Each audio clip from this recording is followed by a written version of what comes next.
Hello friends, I am Yash from economics hub. दोस्तों, मैं आज आपसे बात करने वाला हूँ एक ऐसे इशू के बारे में जो हमारी कंट्री के लिए लास्ट ईयर एक बहुत ही बड़ी बात या एक इशू रहा या एक ऐसा पॉइंट रहा जिसके बारे में बहुत ही ज़्यादा बातें हुई और एक बहुत ही बड़ा इशू बना लास्ट ईयर हमारी देश का। जी हाँ, मैं आपसे बात कर रहा हूँ अबाउट डीमोनेटाइजेशन, मतलब नोट बैनिंग।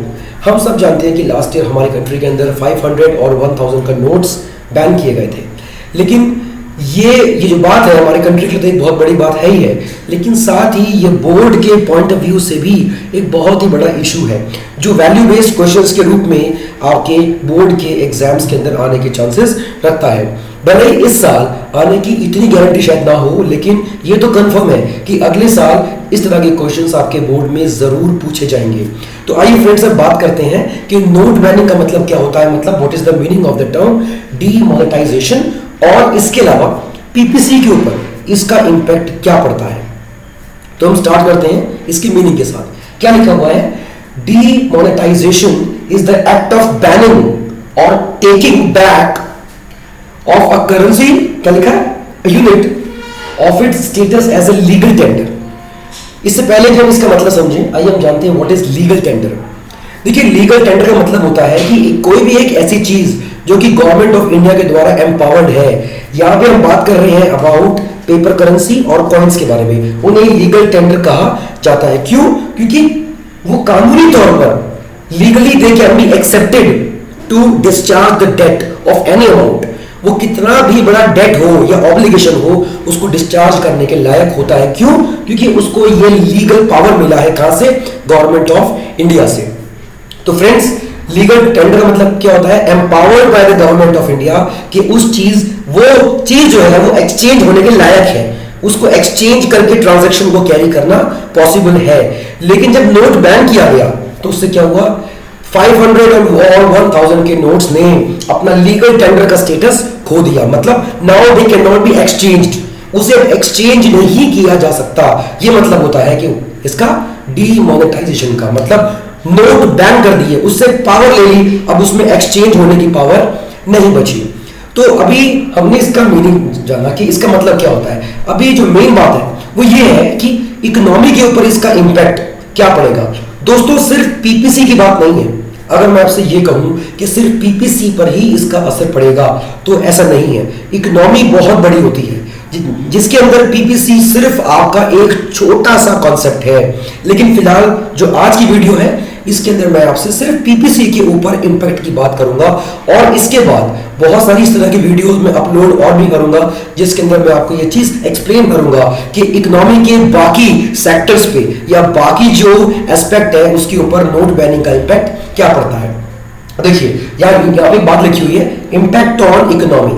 जब नोट बैन किए गए तो उसका इंपैक्ट इकोनॉमी के ऊपर क्या पड़ा। अगर आप देखिए, साफ साफ लिखा हुआ है। क्या लिखा हुआ है? परचेजिंग पावर ऑफ पीपल क्या हुई?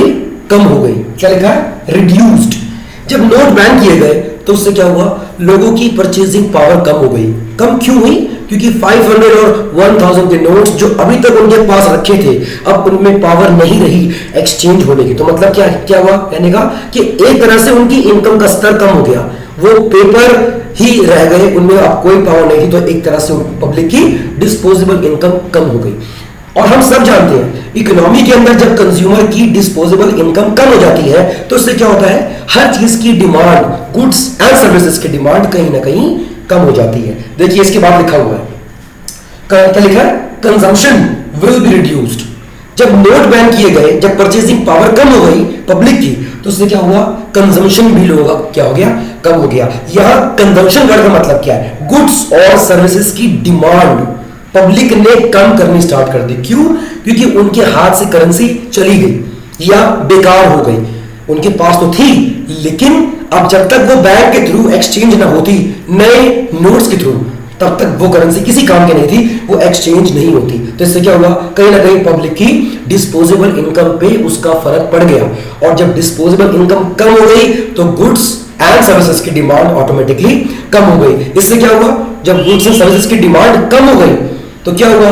कंपनीज को इस बात का एक शॉक लगा कि जब डिमांड ही कम हो रही है तो हम और गुड्स को मैन्युफैक्चर करके क्या करेंगे। इससे क्या हुआ, कंपनीज, फैक्ट्रीज, इन सब की इन्वेंट्री लगातार बढ़ने लगी क्योंकि डिमांड नहीं थी, क्योंकि इनकम का स्तर कम हो गया था।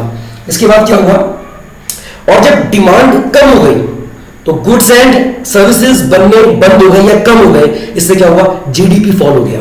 जीडीपी फॉल क्यों हुआ, लेकिन जीडीपी है क्या, GDP can be defined as the sum of the money values of all final goods and services which is produced in a given time period. एक देश के अंदर, उसके देश के अंदर जो है बनने वाले गुड्स एंड सर्विसेज की मनी वैल्यू को जब हम जोड़ देते हैं तो हम कहां पहुंच जाते हैं, हम उस देश की जीडीपी के ऊपर पहुंच जाते हैं। तो इससे क्या हुआ, जब गुड्स एंड सर्विसेज बनने कम हो गए तो क्या हुआ, जीडीपी पे इंपैक्ट पड़ा, वो कम होना स्टार्ट हो गया। और जीडीपी के फॉल होने से रिसोर्सेज पर असर पड़ा और इससे क्या हुआ, पीपीसी शिफ्ट हो गया टुवर्ड्स लेफ्ट। अगर आप ध्यान देंगे तो यहां पर लिखा हुआ है इफेक्ट ऑन पीपीसी। पीपीसी का नोट बैनिंग का इंपैक्ट क्या पड़ा, क्या लिखा है, एज जीडीपी क्या लिखा है, रिड्यूसेस आउटपुट फॉल्स। जीडीपी के कम होने से देश का आउटपुट, मतलब आउटपुट को दूसरे टर्म्स में हम कहते हैं प्रोडक्शन, हम कहते हैं उसको प्रोडक्शन।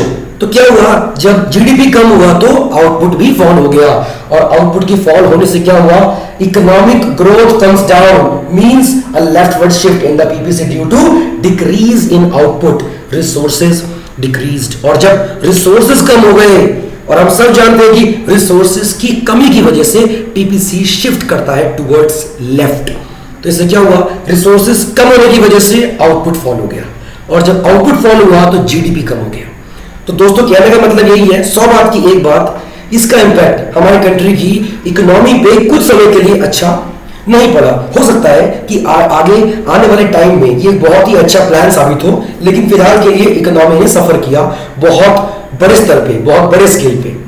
अगर आप ध्यान देंगे तो पीपीसी कर्व भी मैंने यहां पे ड्रॉ कर रखा है। आप देखेंगे पीपीसी कर्व पहले यहां पर था, लेकिन जब नोट बैन किए गए, जब हमारे पास रिसोर्सेज की कमी हो गई तो क्या हुआ, पीपीसी लेफ्टवर्ड की तरफ शिफ्ट कर गया। अगर मान लीजिए कि आपके बोर्ड में ये क्वेश्चन अगर आ भी गया तो आप अगर इतना लिख कर आओगे तब भी आपको बोर्ड में नंबर मिलेंगे, क्योंकि इतना आंसर काफी है इसके लिए। क्योंकि इसका जो मेन पॉइंट यही है कि जीडीपी फॉल इसलिए पीपीसी कर्व लेफ्टवर्ड शिफ्ट इसलिए हुआ क्योंकि रिसोर्सेज में कमी आ गई। तो 100 बात की एक बात यही है कि नोट बैनिंग से पीपीसी शिफ्ट हुआ टुवर्ड्स लेफ्ट। मुझे उम्मीद है कि आपको ये वीडियो काफी अच्छी लगी होगी और इसके साथ साथ जो है आपको ये लॉजिक और ये टर्म्स भी क्लियर हो होंगे। इसके अलावा फ्रेंड्स जो भी कमी है उसको लिखकर भेजिए और जो भी होगा मैं अपनी गलतियों पे और कमियों पे मैं काम करूंगा और इस तरह की और भी अच्छी अच्छी जो है जो वीडियोस है मैं आपको अपलोड करके भेजूंगा। तब तक के लिए take care. I am Yashpal Singh from economics hub. All the best.